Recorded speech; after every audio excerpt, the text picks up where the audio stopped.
அம்மா என்ன பண்ற? முடக்கத்தான் ஆயிர தோசைக்கு. ஓகே, இன்னைக்கு அப்போ முடக்கத்தான் தோசையா? முடக்கத்தான் தோசை மிளகா பொடி. சூப்பர், நான் வெயிட் பண்ணுறேன். இப்போ தோசை மாவோட அந்த முடக்கத்தானை நல்லா அரைச்சிட்டு மிக்ஸ் பண்ணிட்டு இருக்காங்க. முடக்கத்தான் உடம்புக்கு ரொம்ப நல்லது, ஆரோக்கியமான உடலுக்கு முடக்கத்தான் நல்லது. நீங்களும் முடக்கத்தான் தோசை சாப்பிடுங்க.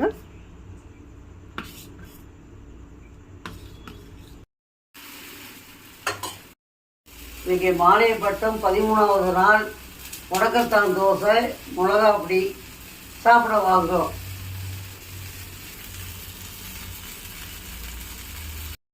அம்மா தோசை, அம்மா சுட்ட தோசை ரெடி. சாப்பிட வாங்க.